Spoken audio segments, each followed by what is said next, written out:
Hello friends, आज हम flamingo book के चैप्टर सेकंड लॉस्ट स्प्रिंग के कैप्शन नंबर 2 वाली स्टोरी पढ़ेंगे जो कि मुकेश के बारे में है। So let's start.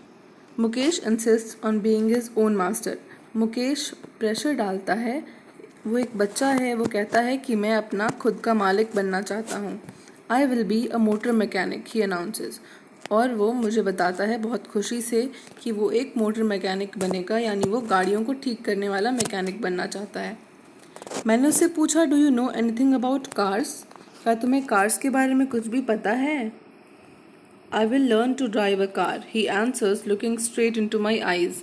वो सीधा मेरी आंखों में देखता हुआ, यानी इससे उसका कॉन्फिडेंस पता चलता है।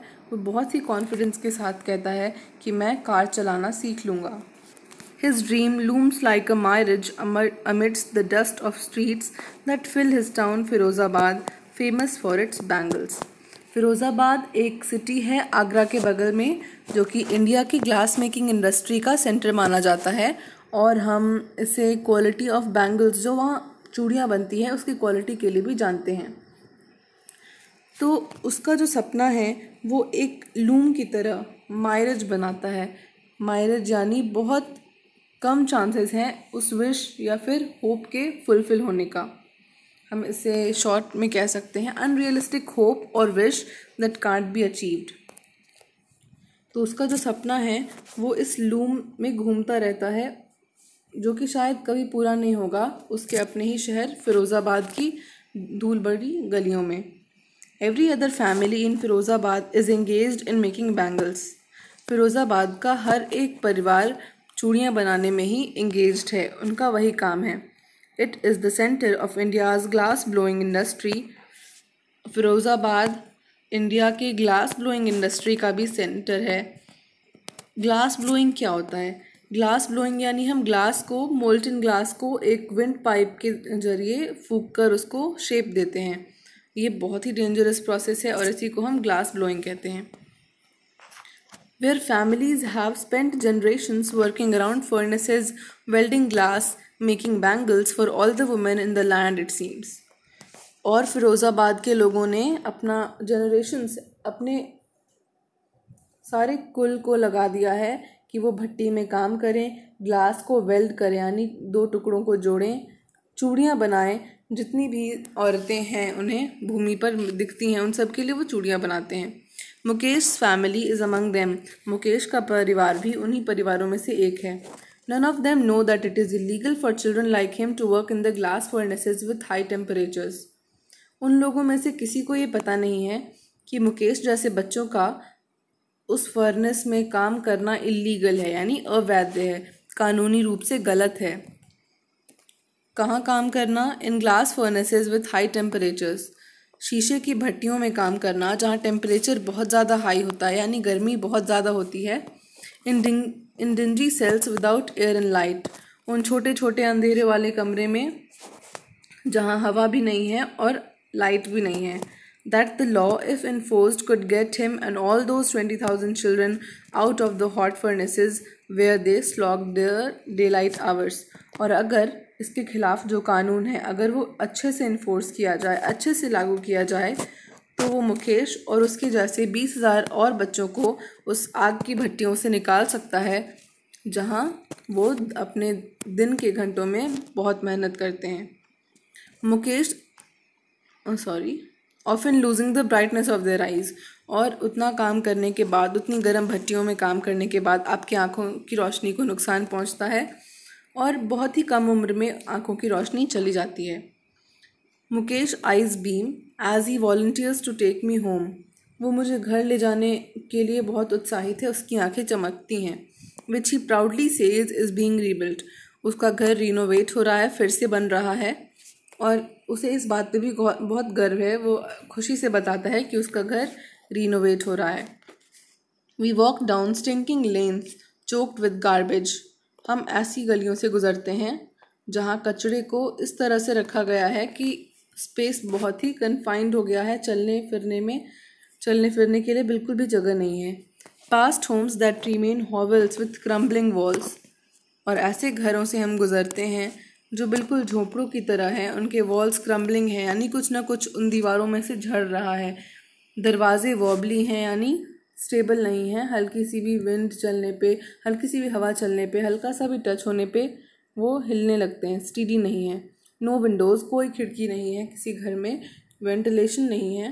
Crowded with families of humans and animals को एग्जिस्टिंग इन अ प्रीमीवल स्टेट, और जैसे आदम के ज़माने में लोग रहते थे, जानवर और आदमियों के परिवार बिल्कुल एक साथ, उसी तरह फिरोज़ाबाद की इस जगह में भी लोग बिल्कुल क्राउडेड स्टेट में, जानवर और इंसान एक साथ प्रीमीवल स्टेट में बिल्कुल आदम के ज़माने की तरह रह रहे हैं।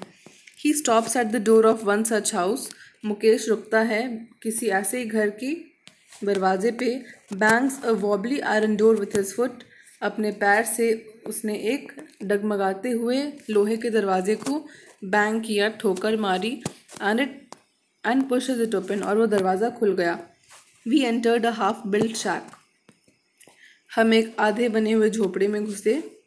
इन one part of it, thatched with dead grass, is a firewood stove over which sits a large vessel of sizzling spinach leaves. उस झोपड़े के एक पार्ट में, जहाँ सूखी घास यानी स्ट्रॉ हम कह सकते हैं बिछाया हुआ है, वहाँ पर एक फायरवुड स्टोव है, यानी कच्चा चूल्हा है, एलपीजी गैस नहीं है, कच्चा चूल्हा है जिसके ऊपर एक बड़े बर्तन में स्पिनच यानी पालक पकाए जा रहे हैं। On the ground in large aluminium platters are more chopped vegetables, और भूमि पर, ज़मीन पर एल्यूमिनियम के बड़े बड़े प्लेट्स में और कुछ कटी हुई सब्जियां रखी हुई हैं। A frail young woman is cooking the evening meal for the whole family, एक बहुत ही कमज़ोर फ्रेल सी यंग वुमेन है, अभी वो युवती ही है, उसकी उम्र ज़्यादा नहीं है, वो सबके लिए डिनर बना रही है यानी इवनिंग मील बना रही है। Through eyes filled with smoke she smiles, और वो भी बिल्कुल कच्चे चूल्हे के पास है, धुआं बहुत आ रहा है, उसकी आंखों में धुआं भरा हुआ है, पर वो उन्हीं आंखों से मुझे देखकर स्माइल करती है। She is the wife of Mukesh Elder brother, वो मुकेश के बड़े भाई की पत्नी है यानी मुकेश की भाभी है हम कह सकते हैं।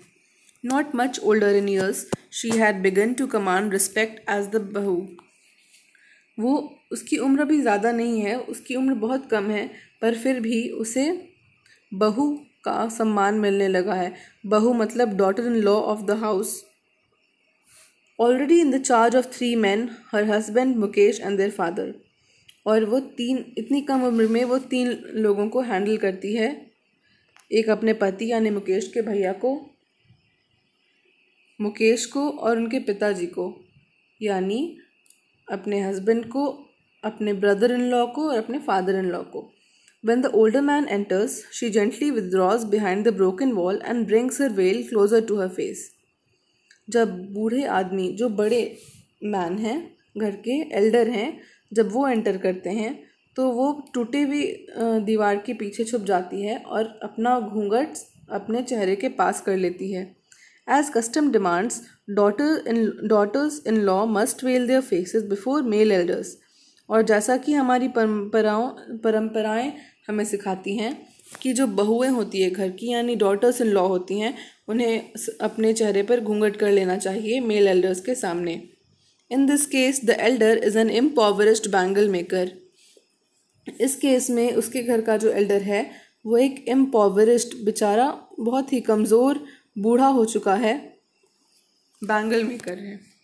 Despite long years of hard labour, ऐसा नहीं है कि उन्होंने कम मेहनत की है, उन्होंने बहुत हार्ड वर्क किया है, बहुत लेबर किया है। पहले वो एक दर्जी का काम करते थे और फिर एक बैंगल मेकर का।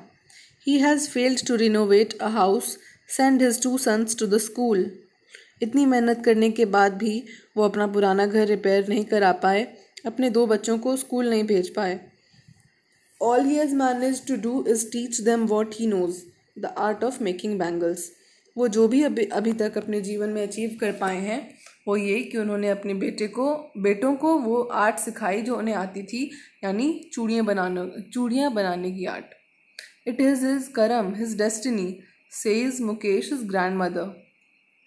मुकेश की दादी भी उसके परिवार का हिस्सा है, वो कहती हैं ये तो इसका काम है, इसका भाग्य है। Who has watched her own husband go blind with the dust from polishing the glass of bangles. Mukesh की दादी ऐसा कहती हैं कि इसका धर्म है, इसका भाग्य यही है, और उन्होंने अपने पति को भी अंधा होते हुए देखा है। किस चीज़ से वो अंधे हुए? ग्लास बैंगल्स के को पॉलिश करने से जो डस्ट होती है वो आँखों की रोशनी के लिए बहुत हार्मफुल होती है। Can a God given lineage ever be broken? She implies. वो कहती हैं कि भगवान ने हमें इस वंश में डाला है, क्या हम इसे तोड़ सकते हैं? कभी नहीं तोड़ सकते। Born in the caste of bangle makers, they have seen nothing but bangles in the house, in the yard, in every other house, every other yard, every street in Firozabad. उनका जन्म चूड़ियाँ बनाने वालों के कास्ट में हुआ है और इसलिए उन्होंने चूड़ियाँ बनाने के अलावा और कुछ नहीं देखा। हर घर में, हर आंगन में, हर दूसरे घर में, हर दूसरे घर के आंगन में, यानी फिरोज़ाबाद के हर गली में spirals of bangles, sunny gold, paddy green, royal blue, pink, purple, every color born out of the 7 colors of the rainbow lie in mounds in unkempt yards. सभी कलर के बैंगल्स का स्पाइरल बना के, यानी इस तरह का बंडल हम कह सकते हैं इसको। स्पाइरल हम देख पा रहे हैं ना कि इसे स्प्रिंग की तरह गोल गोल घुमाकर बनाया गया है। बिल्कुल ऐसे ही बैंगल्स को स्पाइरल बनाकर, हर कलर के बैंगल्स का स्पाइरल बनाकर उसे उसका एक टीला बनाकर ठेलों पर रखा गया है। अनकेम्प्ड यार्ड्स में, यानी मैले कुचैले आंगनों में। पुश्ड बाय यंग मैन, और वो ठेला कौन खींचता है? यंग मैन खींचते हैं। Along the narrow lens of the shanty town, और कहाँ लेकर जाते हैं? उस शैंटी टाउन यानी फिरोज़ाबाद जो बिल्कुल झोपड़ियों से बना हुआ टाउन है, उससे खींच कर वो ले जाते हैं। And in dark hutments next to the lines of flames of flickering oil lamps sit boys and girls with their fathers and mothers। और जहाँ बिल्कुल डार्क झोपड़ियाँ हैं वहाँ छोटे छोटे ऑयल लैम्प्स जल रहे हैं जिसका फ्लेम फ्लिकर कर रहा है, यानी हिल रहा है। हवा के कारण वो बुझ भी सकता है कभी भी। वहाँ लड़के लड़कियाँ बैठते हैं अपने माता पिता के साथ और कलर्ड ग्लास के टुकड़ों को वेल्ड करके बैंगल्स बनाते हैं। Their eyes are more adjusted to the dark than to the light outside। उनकी आँखों को डार्कनेस का एक्सपीरियंस ज़्यादा है डे लाइट के एक्सपीरियंस से। That is why they often end up losing their eyesight before they become adults। और इसलिए उनके adults होने के पहले ही, यानी 18 साल की उम्र होने के पहले ही उनकी आई साइट चली जाती है। Savita, a young girl in a drab pink dress, sits alongside an elderly woman soldering pieces of glass।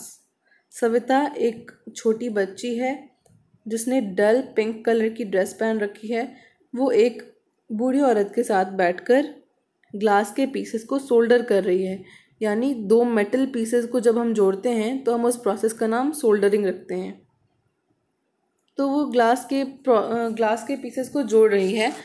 As her hands move mechanically like the tongs of a machine, और उसके हाथ बिल्कुल रोबोट के हाथ की तरह चल रहे हैं जैसे किसी मशीन के टोंग्स चलते हैं। I wonder if she knows the sanctity of the bangles she helps make। मेरे मन में ये विचार आता है कि क्या उसे उन बैंगलों का महत्व, उसकी पवित्रता पता है जो बनाने में मदद कर रही है। It symbolizes an Indian woman's सुहाग, auspiciousness in marriage। बैंगल किस चीज़ का सिंबल है? एक भारतीय नारी के सुहाग का। सुहाग यानी something related to marriages. Auspiciousness in marriage यानी उस शादी में कितना शुभ होगा, कितना मंगल होगा, ये सब बैंगल से डिनोट होता है। It will dawn on her suddenly one day when her head is draped with the red well.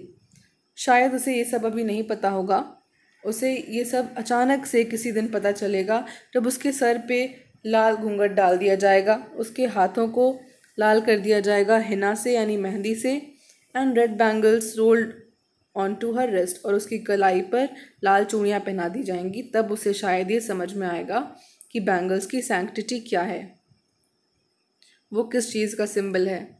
She will then become a bride, और फिर वो एक दुल्हन बन जाएगी, like the old woman beside her who became 1 years many years ago। बिल्कुल उसी बूढ़ी औरत की तरह जो उसके बगल में बैठी है और वो दुल्हन बनी थी बहुत सालों पहले। She still has bangles on her wrist but no light in her eyes.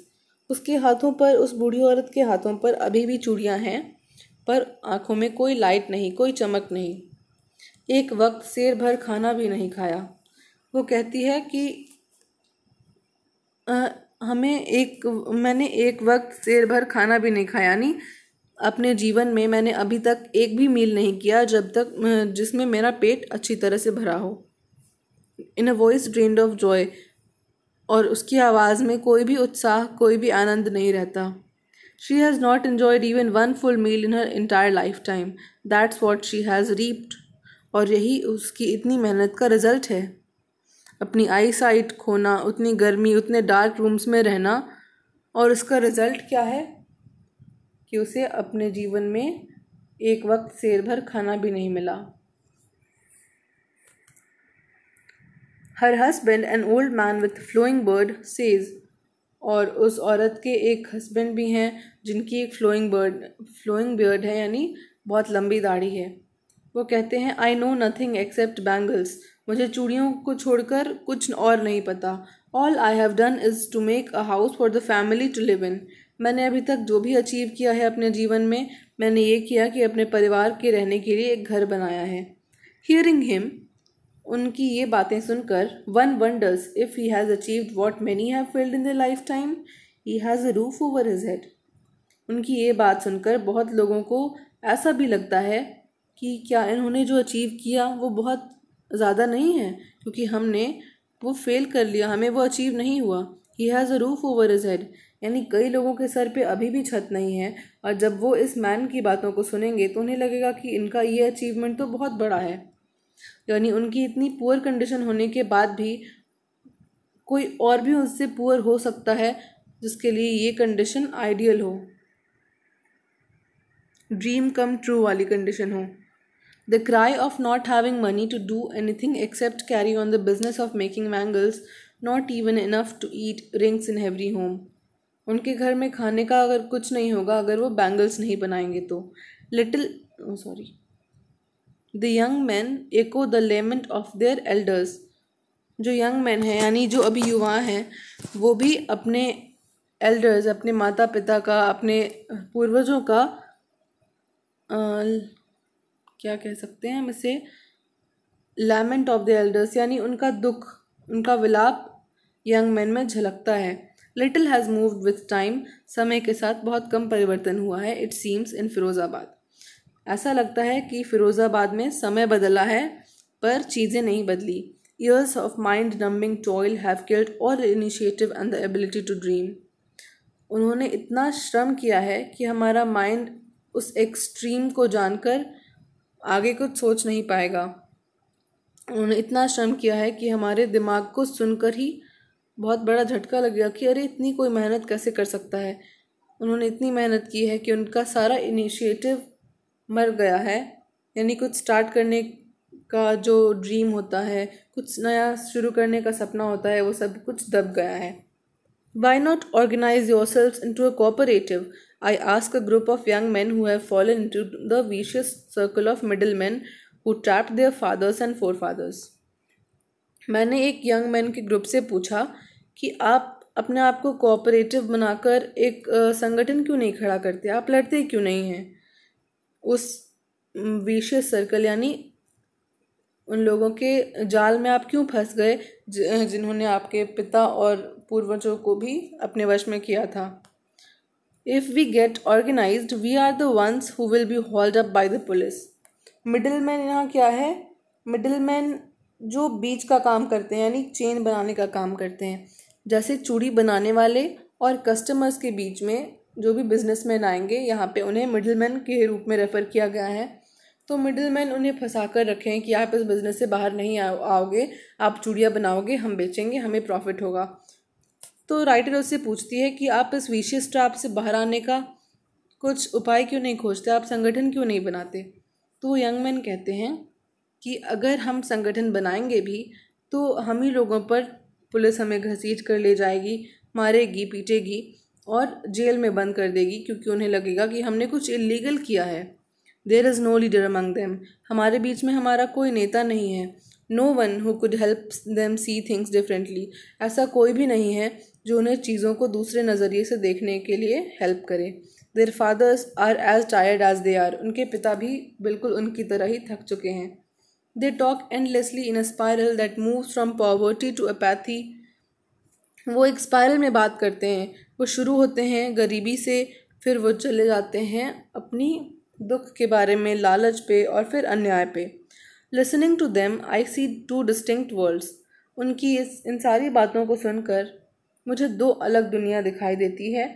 One of the family caught in a web of poverty burden by the stigma of caste in which they are born. पहला world कैसा है? Family में और family के साथ गरीबी के जाल में फंसे हुए, और उनके ऊपर कास्ट का बर्डन भी है कि आप चूड़ी बनाने वाले के कास्ट में जन्म लिए हैं तो आपको उसका पालन भी करना होगा। और जो दूसरा विशियस सर्कल है वो साहूकार, middleman, policeman, keepers of law, bureaucrats, politicians का है। उन लोगों ने साथ में मिलकर together they have imposed the baggage on the child that he can not put down. उन्होंने साथ मिलकर बच्चे पर इतना वजन डाल दिया है कि वो नीचे नहीं उसे उतार कर रख सकता है। Before he is aware he accepts it as naturally as his father. जब तक उसे पता चलता है कि उसके साथ क्या हुआ है तब तक वो उसे एक्सेप्ट कर लेता है, बिल्कुल उसी तरह से जैसे उसके पिता ने एक्सेप्ट किया होता है। To do anything else would mean to dare. और अगर हम एक्सेप्ट नहीं करेंगे, कुछ हम अलग करने की सोचेंगे, तो उसका मतलब होगा कि हम हिम्मत करते हैं। And daring is not part of his growing up.